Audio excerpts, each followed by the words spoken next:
Hello and welcome to this edition of Back in History. In Back in History, we take you through the uncountable pages of our historical past. In this edition, we bring to you the speech that landed MK Abiola in trouble with the military. From this speech, Abiola lost his freedom of movement and freedom of expression and later lost his life. Welcome to this edition of Back in History. The military had been in power in Nigeria for so many years, despite the usual promises to hand over power to elected civilian administrators. Nigerians became tired of military rule and demanded for an end to military rule and dictatorship. In 1992, General Ibrahim Badamasi Babangida, the then military head of state, began the process that was to lead to the handover of power from the military to civilians.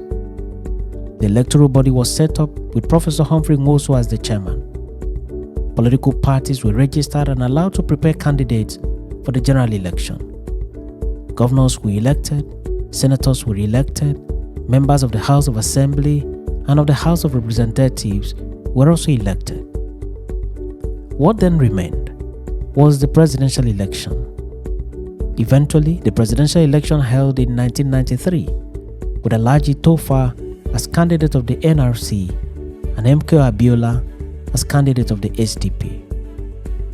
Option A4 was used, and at the end of voting, MK Abiola had more votes than Tofa and was the presumptive winner of the election. But before he could be announced as the winner, the military annulled the election. Abiola then began a struggle for the actualization of what he considered to be his rightful mandate. Several meetings were held to no avail. Protests were made across the country to no avail still. In the midst of all this, General Babangida appointed Ernest Shenekon to serve as interim president of Nigeria. Following the appointment of Shenekon, Babangida stepped aside from office. Abiola's election did not even enjoy any further mention by the military. His election was at most a forgotten matter, at least for the military. But Abiola and most of his supporters did not relent. They forged on and took the battle even to the international level. In the midst of these, General Sani Abacha removed Ernest Shenekon in a military coup and made himself the new military head of state. With this development, the situation became more dicey, and Abiola's hope of becoming the president of Nigeria was getting really slim following the emergence of yet another military ruler. Abiola's life came under serious military surveillance, and Abiola's next option was for him to flee the country and settle in exile. Even in exile, Abiola did not relent his efforts. Neither did he abandon his struggle for the presidency of Nigeria. Abiola later returned to Nigeria in what can be described as an audacious move to claim the presidency of Nigeria in actualization of his election mandate. He called for a world press conference in Ekpetedo in Lagos State, Nigeria on June 12, 1994 and announced himself as the president and commander-in-chief of the armed forces and called on Abacha's military government to immediately vacate the presidency and allow the will of the people to prevail. He promised to retire them with full military benefits. He described the military as, quote, politicians in uniform. He also called them thieves and also called them armed robbers who robbed the people of Nigeria in broad daylight. General Abacha, described by many as the real dictator of Nigeria, did not find this funny. He immediately ordered for the arrest of Abiola and had him detained in custody on charges of treason. Here are the highlights of Abiola's speech. People of Nigeria, exactly 1 year ago, you turned out in your millions to vote for me, MKO Abiola, as the President of the Federal Republic of Nigeria. But politicians in uniform who call themselves soldiers but are more devious than any civilian would want to be deprived you of your God-given right to be ruled by the president you had yourselves elected. These soldier politicians introduce into our body politic a concept hitherto unknown to our political lexicography, something strangely called the annulment of an election perceived by all to have been the fairest, cleanest, and most peaceful ever held in our nation. Since that abominable act of naked political armed robbery occurred, I have been constantly urged by people of goodwill both in Nigeria and abroad to put the matter back into the people's hands and get them to actualize the mandates they gave me at the polls. But mindful of the need to ensure that peace continues to reign in our fragile federation, I have so far tried to pursue sweet reason and negotiation, unquote. Abiola went on to say, unquote, "My hope has always been to arouse whatever remnant of patriotism are left in the hearts of these thieves of your mandate, and to persuade them that they should not allow their personal desire to rule to usher our beloved country into an era of political instability and economic ruin. However, although this peaceful approach has exposed me to severe censure by some who have mistaken it for weakness on my part, those with whom I have sought to dialogue have remained like stones, neither stirred to show loyalty to the collective decision of the people of their own country, nor to observe Allah's injunction that they should exhibit justice and fair play in all their dealings with their fellow men." Unquote. He went on to say, unquote, "Appeals to their honor as officers and gentlemen of the gallant Nigerian armed forces have fallen on deaf ears. Instead, they have resorted to the tactics of divide and rule, bribery and political perfidy, misinformation and vile propaganda. They arrest everyone who disagrees with them. How much can we tolerate all this? People of Nigeria, you are all witnesses that I have tried to climb the highest mountain, cross the deepest river, and walk the longest mile in order to get these men to obey the will of our people.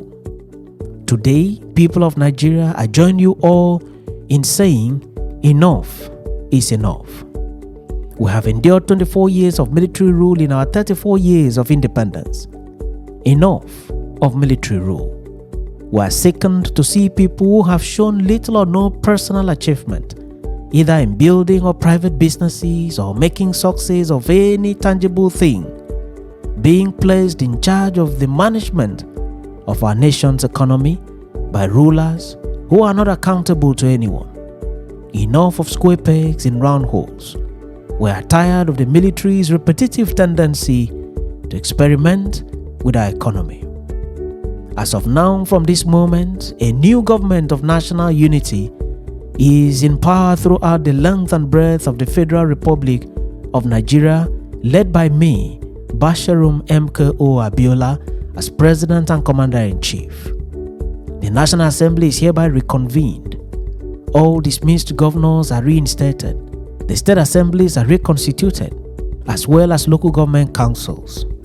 I call upon the usurper, General Sani Abacha, to announce his resignation forthwith, together with the rest of his illegal ruling council. We are prepared to enter into negotiations with them to work out the mechanics for the smooth transfer of power.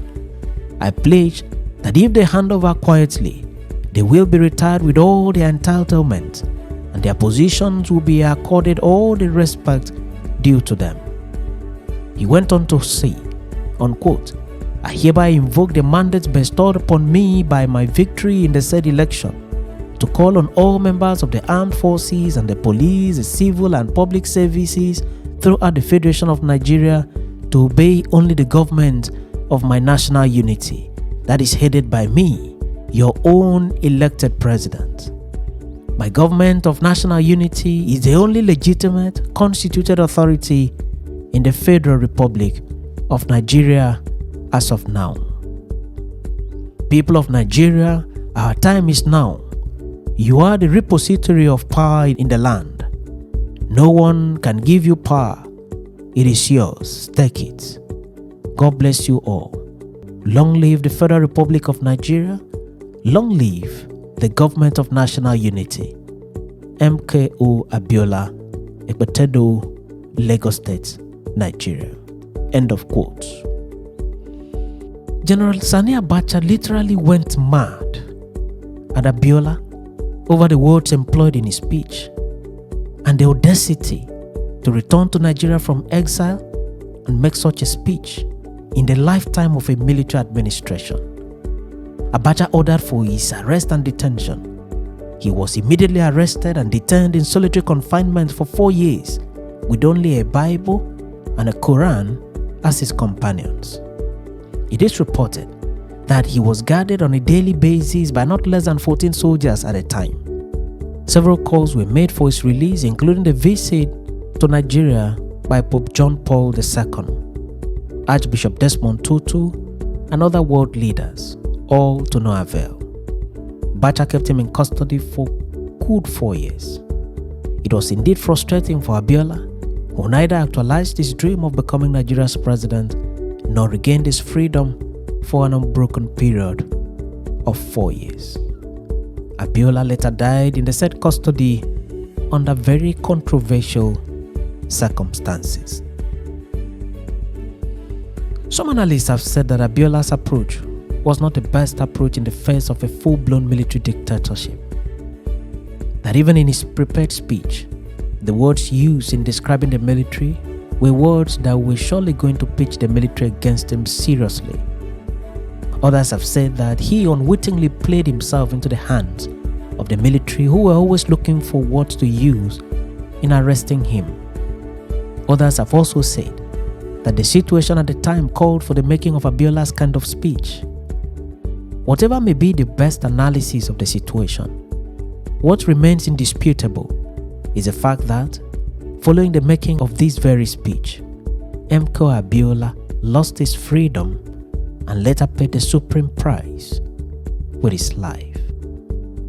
Many thanks for watching this edition of Back in History, and do remember to subscribe to the channel and follow the channel for regular notifications.